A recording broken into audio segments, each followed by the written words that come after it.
Atenderezwa agumizwe ekitaffe Tonda ne Mama Namugereka abawanga obuwangwa obuwangeri bwabwo mbogombogo kyewaggula erizaala enkambwe gwaka si gwa kuzikira mwasiibye mutya bakika kansuubire nti mwasiibye bulungi munansonyiwa okubeera nga nzizeeko leetiko naye abanaasangako omusomo munaagusangako ku kyoto ky'olwaleero weewaawo.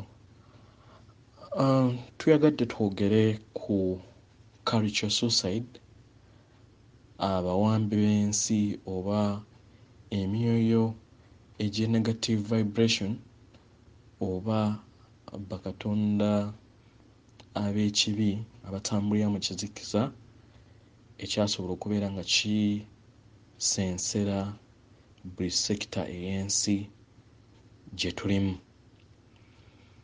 So njagala njogere ku kigambo cultural suicide, like I mean cultural genocide, nga y'emu ku agenda yaabwe gye baakola era n'ebeera ng'eri successful bwe baasobola okubeera nga bakonkwalinga obwongo bw'omuntu naddala mu nzikiriza. Ekisooka mu byonna, omuntu yenna nga agenda kukolako genocide emanyikiddwa nga cultural genocide asooka kumala kwerabiza buvo n'obuddo bwo, kitegera, asooka n'akuwandiikira history omufu, asooka n'akuwandiikira ebintu ebifu gwe osobole okubeera nga olowooza nti olinganga funfugu era w'ova mu bulamu bw'ensi eno tukuteeka mu ntaanaayo n'ogamba nti ogwo ogugwo guwedde, n'akusiriwaza n'akugamba nti olirinda paka judgment day weerituuka. Kitegera mikwano, njagala era nga wenze mbagamba nga ebiseera byonna nti wano tuli mu ssomero, tuteekinge mu logic eyaffe eya bulya mmere. Tukedde ku makya ng'ebika bya Buganda 54 tusazeewo tugambye nti ng'Abaganda tukole essomero nti kale twegattegatte tugenze mu bakulu abatutwala nga bwe Bwakabaka ne tugamba Kabaka nti ssebo nti ye Kabaka tusaba otukkirize tukole essomero erinaatugatta ng'Abaganda nti nti kale era Kabaka naye n'ateekinga part mu kwindoosinga ekyo kimuteesezzaako era naye n'akola era naye n'abawa go ahead ne mukola naye n'ateekamu amaanyi ge kubanga tuli bantu be. Kitegeera? So ekitegeeza nti buli kika kiweereza omuzzukulu waakyo nga agendedde ku instructions oba ng'agendedde ku engeri gy'alina okubeera nga atambulizaamu obulamu bwe, oba kye twandigambye nti ab'embogo tetukola bwe kiti ne bwe kiti ne bwe kiti, ab'embogo tukola bwe tuti ne bwe tuti ne bwe tuti, ab'embogo tetulya mbogo tetulya maleere. N'ab'emmamba nabo ne babeera nga bamanyi nti tukoze essomero naye emmamba tetugirya, tukoze essomero nti obutiko ab'obutiko tebakola ki, ne tumanya nti naye mixture eno yonna genda mu ssomero lyerimu. Logically gwe mulaba kisobola okubeera nga mumaze okukola essomero lyonna muli designinze bulungi ne musindikayo omwana omu?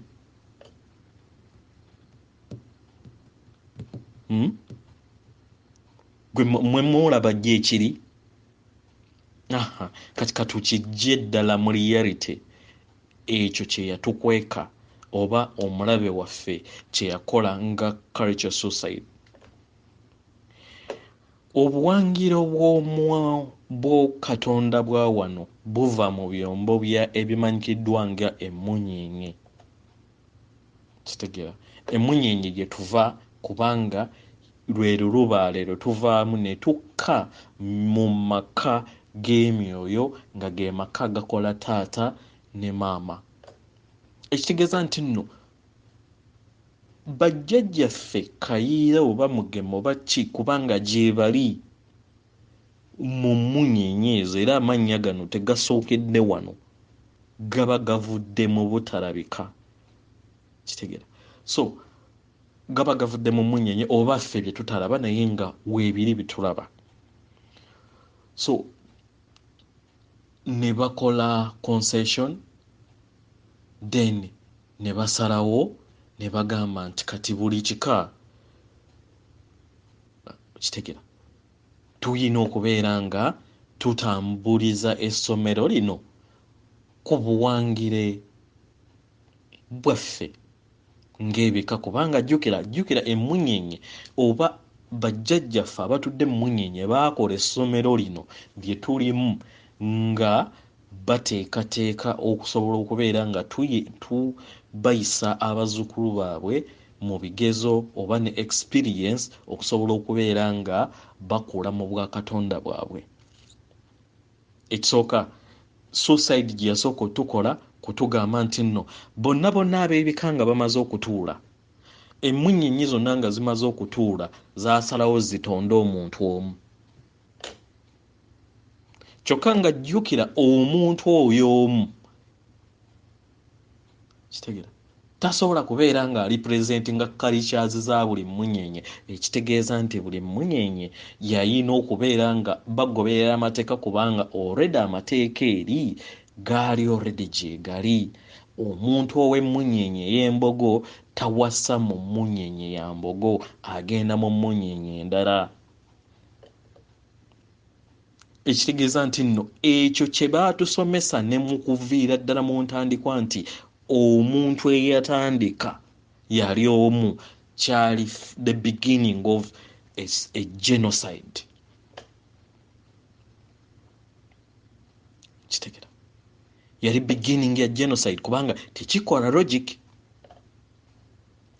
logic muvudde n'amateeka gammwe okuva mu bbanga temusobola kubeera wano ne mubeera nga mugenda creating kubanga already mubeera mugamanyi era nga temukkiriza kubeera nga mugamenya. Ekitegeeza nti buli kika kya contributinga ku ntandikwa y'abantu abaasooka. Senti buli mmunyeenye ya contributingayo kale katugamba abantu babiri ye musajja n'omukazi then ne basobola okubeera nga bwe kikolebwa mu ggulu oba mu lulubaale kibeere nga kikolebwa ne mu ssomero. Ekitegeera so okubeera nti yatwerabiza n'atucreatingirawo ensomesa oba entandikwa nga naffe ffennyini we tulowooza nogamba okay kasita we babeera nga baali babiri ekitegeeza baatuuka ne beezaalamu ne bamala ne bakola kino ne bwekiti ekitegeeza kiri nnomo okubeera nga ow'embogo n'embogo we mubeera nga musigadde oba nga obutonzi butandise musobola okwezaalamu ku lw'okuba nti nno yemmwe muliwo naye nga bwekito we kyali. Mwe mulaba logically ebika bya Buganda bisobola okukera ku makya ne bikola essomero ne bisalawo ne bigamba nti katutonde katuweerezeeyo omwana omu oyo omwana omu yabeera representing ebika byonna. Ekitegeeza nti nno logically buli kika we kibeera nga baasalawo bagambe nti bagenda tuyite mu ssomero lino lye tuliko nga essomero ly'emyoyo. Ekitegeeza nti buli kika kya contributinga. Kati awo just ebika ebimu ne bigenda nga biruuzinga buluuzinzi okubeera nga biva oba biweereza nga bamaze okuweereza then abaava ku mulamwa oba okwetta biki ebika ebyo ne bibeera nga tebikyayina lulandira ne babeera nga basigazza maybe ndyo kitegera kisoboka ekyo kubanga era waliwo ebika ebimu ebitannaba kukka oba ebyasaanyizibwawo. So ekisooka mu byonna omulabe waffe yasooka n'atuziba amaaso, yasooka n'atuteerawo ebiwandiiko ebyekibuyabuya nga naffe ffennyini we tubeera tutambuza ensonga ojja kusanga nga tuzitambuliza nga tugamba we babeera nga babiri be basookawo then kati ate n'atiitiibya nnyo bali be yayita abaana be n'abalowoozesa nti mwava mu kyeru. Nedda, gwe wali okirabyeko? Gwe wali olabyeko omuzungu yenna afuuka omuddugavu? naye ate nga gwe omuddugavu osobola okugenda mu kyuma n'oluzinga melanin that is ye component ekola skin color then n'ofuuka omuzungu. It's very possible. Very possible. So nga bakatonda ba wano buli we tutaategeere mazima tugenda kufuuka baddembe. Omulabe waffe yatutega akamasu first of all okutuwa entandikwa yaffe ey'obulimba, okubeera nga tutambulira mu bulimba, n'atutega history omufu, n'atutega endabika yaffe, entandikwa yaffe enfu, n'atutega education enfu nga bagamba nti nno omusana guli wala nnyo. Kati ne weebuuza n'ogamba naye lwaki enjuba eno weebeera nga bagamba eri mayiro yatugamba simanyi 96 obukadde 96 okuva we tuli. Kale tukkirize, naye lwaki oluusi ebire ebyenkuba obisanga nga bibeera bitambula then ebire obisanga ebimu nga biyita waggulu w'enjuba, ebimu ne biyita wansi w'enjuba. Katugambe nti no biri mayiro 9 millions 9 mu mukaaga ze yali yagamba oba zezo ze batusomesa. Ekirala wali olabyeko mulaba n'ebifaananyi ebimu nga mulaba nti ennyonyi ebuuka naye nga mu kubuuka kwayo nga ebeera waggulu n'olaba nga enjuba eri wansi mu bire era ng'olaba ne light. Niye ne tusigala nga tukyakkiriza mu sirabaasi olengera yatufuula bufuuzi bizombi. Koyesa logic. Fuluma wabweru mulabe muanalyzing ensi eno weri. N'amala n'akugamba nti tuli mu kaboolo muke. Tuli mu kaboolo tutambulira mu mayiro simanyi mmeka. Okay. Kati we tubeera nga tutambulira mu mayiro mmeka ekitegeeza nti wobeera ovuga ennyonyi oba abavuga ennyonyi baba yina okubeera nga buli luvannyuma lw'eddakiika 5 bakka okusobola okubeera nga bafininga you know babeera in line ne cavity of which si bwe kiri kubanga waliwo oluusi n'ennyonyi weebeera ne cotopirate era ne maps zennyini ze bakola ki ze tutambulirako mulaba nga ziri straight. Neera omulya mmere oba katonda waawuno ne tukkiriza nga tugamba nti kubanga amawulire oba kubanga media bwetyo weegamba kiri kyekituufu ate era ne wengenda mu kibiina era kyekituufu ne mutamanya nti nno omulabe yabatega obulimba n'abuteeka buli institution kubanga yali awangudde. Naddira ne munzikiriza zennyini ebifaananyi bye yabatega era n'abalaga nga katonda oyo gwe yabatega nga ayimiridde ku kaboolo ako ke yabatega.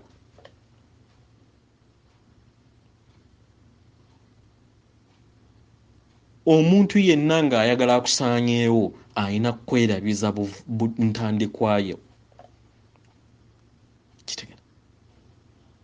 Kasita omuntu akwerabiza obuvo n'obudde obwo then ne gy'olaga toyina pulaani, ne gy'olaga obeera toyina gy'omanyi, kubanga obuvo n'obudde obwo tobumanyi.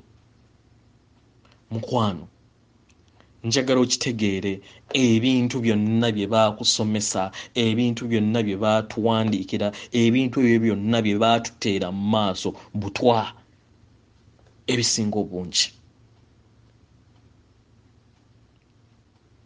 Eggulu n'abannyonnyodde ne bagamba nti Kristo ali munda mu mmwe, Kristo mazzi ago ag'obulamu, ye ggwe kennyini alina okubeera nga weetaasa, okubeera nga oactivatinga n'otegeera obwakatonda obwo bukutuddemu. Ye Kristo ali munda mu ggwe, ekitegeeza nti no tewaliwo gw'olinda kutaasa, naye ggwe kennyini ye gwagenda okwetaasa, naddala mu kiseera kino kye tulimu eky'amakyusa.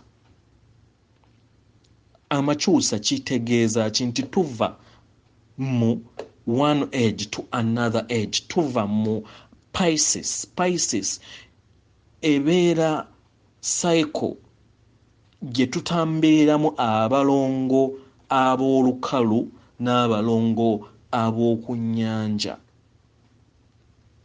It's a purification nga tuyingira emakungula ga jjajja Mukasa. Era abakatonda bawane babeera nga batambuza bulungi, nga tebalimbiddwa maanyi mabi ago agayagala okuteeka microchip, ago agayagala okubeera nga gatukuba vaccines, ago agazze nga gatukuba fluoride, ago agazze nga gatusiruwaza, ago agazze nga gatutega media okubeera nga batuteekamu obutwa bw'obulimba mu buli nsonga yonna, ge gatwetaaza okulaba nti nno tetugenda kubeera nga twadvansinga n'okuactivatinga amaanyi aga Kristo agatudda munda mu ffe gasobole okubeera nga go kennyini gatwambusa, kye tuyita vibration, kubanga tuli masannyalaze. Energy cannot be destroyed. Energy cannot be destroyed. Either ogiredyusingako oba ogyongerako. Naffe bwe tutyo we tuli.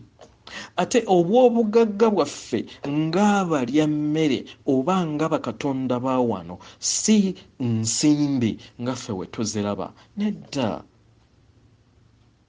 It's energy. Energy eyo ogifuna otya? Nga ogondera amateeka g'essomero, then stamp z'ogenda ofuna then ze zikuwa buli omu gwebeera oyise abeera akuwa amasannyalaze ag'enjawulo oba kye tuyitanga energy, then bwe bugagga bwo obukujja mu vibration emu eya third vibration, then nodda mu fourth dimension, nodda mu fifth dimension, nodda mu sixth dimension. Bwe butyo bwe tulina okubeera nga tutambula nga bakatonda, tetulina kufa, but it's your decision nga katonda okubeera nga osalawo oke wamu n'ago amaanyi age low vibration kye tuyita hell, oba okubeera nga buli kiseera weeyongezi nga weekolera eggulu, kubanga gwe kennyini ye gwe atuddemu obutonzi obwa kitaffe Tonda ne Maama Namugereka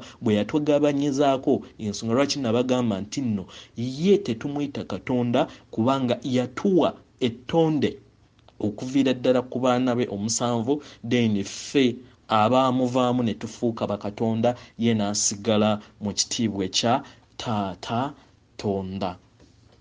Then Maama Namugereka n'agabana obwa Namugereka we eri buli kitonde kikazi, kitegeera, ye n'asigala nga ye Maama Namugereka, tabeera Katonda Namugereka, nedda abeera Maama Namugereka. Kati ababeera bakoze eki, then be bafuuka be babeera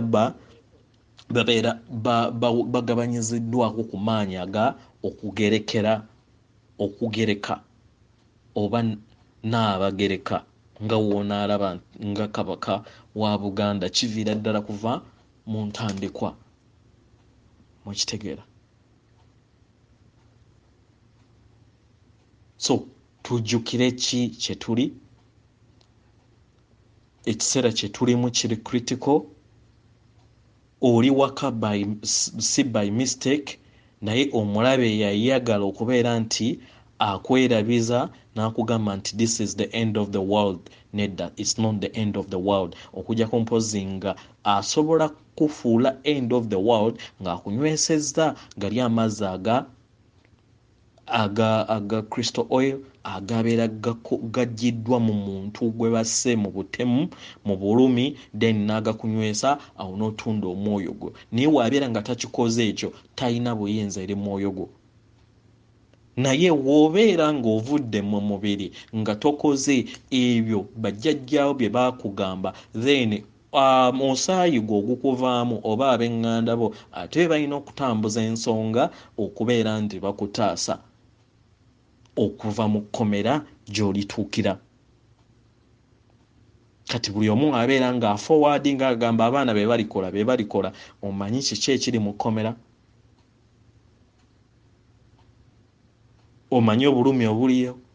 Omanyi obulumi obuli mu kulaba abazzukulu bo, abaana bo nga babonaabona ku lw'ezo ensobi z'okoze, ku lw'ebyo emisingi gy'otemye emibi, enteekerero ey'okuyiwa omusaayi ey'ekyeyonoonero gy'ozooteeka mu mpewo z'ewammwe ekitakkirizibwa, obukaba n'obugwenyufu bw'obuze oteeka mu mpewo z'ewammwe ekitakkirizibwa. Notuuka ne tutuuka to an extent ey'okubeera nga twebaka kwabo be tuzza okubeera nga tuyamba naye nga kikkirizibwa. Si mpewo zaffe, obuwangiro bwaffe nga bakatonda ba wano tetukkirizibwa. Tewaliwo na mukolo gwonna gukkirizibwa kuyisa mu nsonga za kikaba. Tewali. Naye baabalowoozesa nti kisoboka nti oyo yatandika yali omu, naye ng'ekituufu tewaliyo muntu yatandika omu, kubanga buli kika kyakontributinga okujja mu ssomero. Emboga engeri ebiki byonna bika 56 tebisobola kugamba, sigambye nti bye byokka, naye ebika bingi mu mmunyenye, kubanga emmunyenye ziri mu millions. Naye buli abakkaanya baleeta, kubanga already balina amateeka agali eri. Ensonga lwaki bakugamba nti leka ekiri mu ggulu leka ebiri mu ggulu bijje ne wano ku nsi. Kitegera.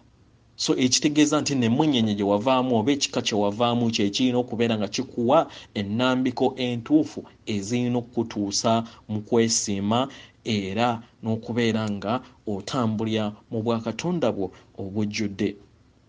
Ekisinga obukulu naddala mu season gye tulimu, omuntu akola obubi tomukola bubi. Akutta manya nti nno fine, akusse naye tofudde. Kitegera. Tuyina okubeera nga tuddamu okubeera nga tukolagana nga bakatonda, kubanga tuli kimu.